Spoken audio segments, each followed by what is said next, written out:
Sarapan hemat budget 5.000. Halo semuanya, assalamualaikum. Masya Allah tabarakallah, alhamdulillah ya. Pagi ini masih diberi kesehatan. Pagi-pagi mau bikin sarapan yang mode hemat, karena pagi ini nasi masih banyak, karena kemarin itu makannya cuman pada sedikit. Jadi alangkah baiknya nasi sisa kemarin kita bikin nasi goreng. Lebih baik kita goreng daripada kita buang ya, sayang banget karena beras tuh lagi mahal.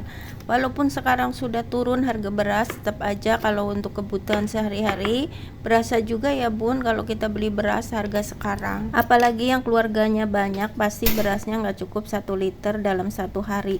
Mungkin bisa 1,5 liter atau 2 liter. Coba bayangkan untuk pengeluaran beras aja, kalau 2 liter itu udah berapa duit ya bun. Jadi berasa deh, belum untuk lauknya minimal aja sekarang beli 15.000 untuk sayur dan ikan itu biasanya nggak cukup ya bun, belum cabai bawang dan bumbu-bumbu yang lain. Untuk pagi ini saya bikin nasi goreng dan juga telur ceplok. Ini saya nyeplok telur cuma 1 karena ini permintaan anak gadis saya yang pengen telur diceplok. Sambil goreng telur, di sini saya mau juga masak air untuk bikin kopi atau untuk mengisi termos. Kalau badan sehat, makan apapun alhamdulillah terasa nikmat aja ya bun. Apalagi kaum mendang-mending seperti saya, pasti banyak pertimbangan dan juga banyak pikiran. Mending ini, mending itu, ataupun mending yang ini. Karena versi mendang-mending, untuk hari ini mending bikin nasi goreng aja yang lebih hemat daripada beli nasi uduk atau nasi kuning yang 1 porsi minimal itu harganya 6.000 ataupun 7.000. Kalau nyarap nasi goreng, kita bikin nasi goreng, nasinya dari sisa nasi kemarin, dan juga modalnya kita tinggal modal beli telur 2 dan juga sama cabai bawang, minyak goreng sedikit ya bun. Jauh banget lebih hemat daripada kita beli makanan di luar untuk sarapan. Dan untuk makan siang dan juga malam itu biasanya masak di siang hari, 1 kali masak untuk 2 kali makan. Biasanya kalau goreng ikan, beli ikan setengah kilo itu masih sisa ya, jadi bisa buat untuk sarapan esok hari jika bosen makan nasi goreng. Di sini nasinya masih banyak banget tuh ya, hampir 1/4 magicom. Ini masih ada cukup banget untuk 4 orang dewasa. Untuk nasi gorengnya saya tambahkan 1 butir telur, dan di sini setelah cabai sama bawangnya itu wangi, saya baru masukin telurnya. Dan untuk apinya saya pakai api besar supaya rasa nasi gorengnya itu smoky atau kayak bau-bau yang di nasi goreng abang-abang itu rasanya enak banget ya bun ya. Jadi ini kata tukang nasi gorengnya tuh apinya harus besar bu, tapi harus selalu diaduk-aduk gitu.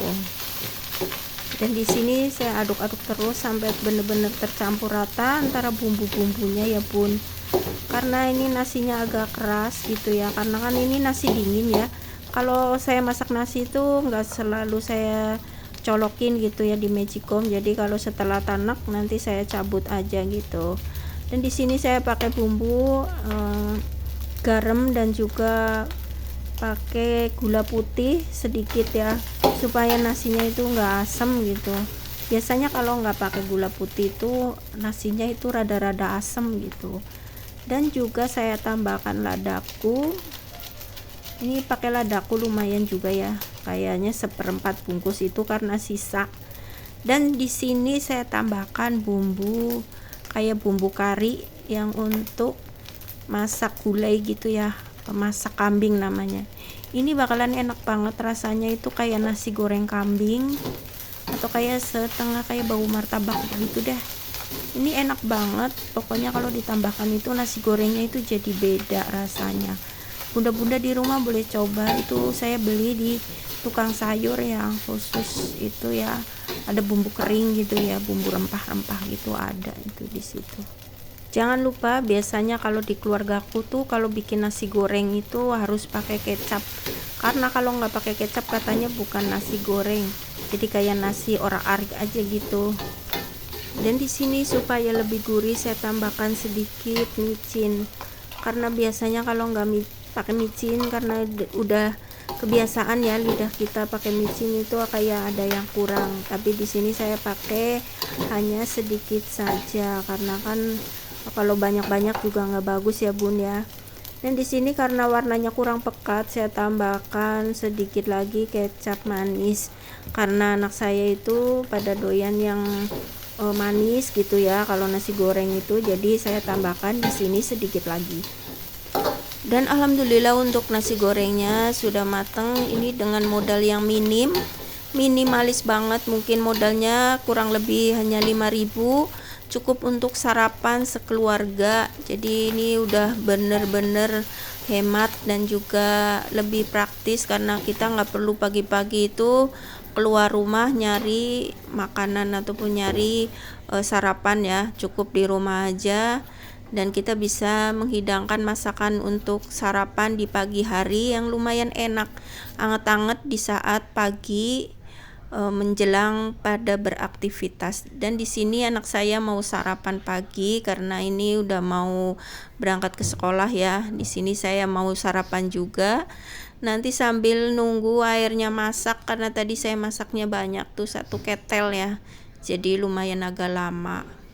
Aktivitas ibu rumah tangga pagi yang padat, yang ngurusin semua urusan rumah tangga, jangan lupa sarapan dulu biar kita nggak oleng ya bun. Selesai sarapan, di sini saya mau mengganti sarung bantal di ruang tamu saya yang sekedarnya ala kadarnya dan juga sederhana banget. Ini pakai kursi yang mode lama atau mode jadul, tapi alhamdulillah kayunya kuat banget. Dan ini semoga awet karena biasanya kursi seperti ini tuh nggak habis dimakan zaman ataupun nggak bakalan cepet rusak gitu ya, karena kayunya alhamdulillah bagus banget. Dan juga ini awet, udah bertahun-tahun, ini ada lebih dari 10 tahun. Alhamdulillah masih bagus. Emang sih modelnya nggak kekinian ya, nggak minimalis gitu, tapi alhamdulillah ini masih awet dan masih bisa buat duduk. Dan untuk bantalnya ini juga saya bikin sendiri dari kain dakron dalamnya, dan kita sarungnya jahit sendiri. Dan untuk sarung bantalnya juga kita jahit sendiri dengan beli bahan lebih murah. Masya Allah tabarakallah. Pokoknya untuk alhamdulillah untuk saya itu yang serba minimalis, serba hemat, dan juga saya menikmati apapun yang rezeki Allah kasih ke saya. Dan saya menikmati tanpa melihat kanan kiri, tanpa melihat orang lain punya apa ya bun. Dan semoga keluarga saya dan juga keluarga bunda-bunda semua di rumah diberi kesehatan, rizki yang berkah dan barokah. Alhamdulillah semoga dikasih yang lebih banyak rizki ya bun. Yang penting untuk rizki itu yang penting sehat, karena badan sehat itu bisa kita bekerja, bisa melakukan pekerjaan rumah, dan juga bisa makan pun walaupun pakai nasi dan juga sambal aja bisa enak kalau badan kita sehat. Setelah beres rapihin bantal kursi, lanjut saya mau nyapu. Dan juga untuk kali ini video saya sampai di sini. Mohon maaf jika masih banyak kekurangan ataupun kesalahan ataupun salah-salah kata yang tidak disengaja. Mohon dimaafkan dan juga dibukakan pintu maaf. Dan terima kasih sampai di sini video saya. Semoga ada manfaatnya walaupun sedikit. Terima kasih. Wassalamualaikum warahmatullahi wabarakatuh.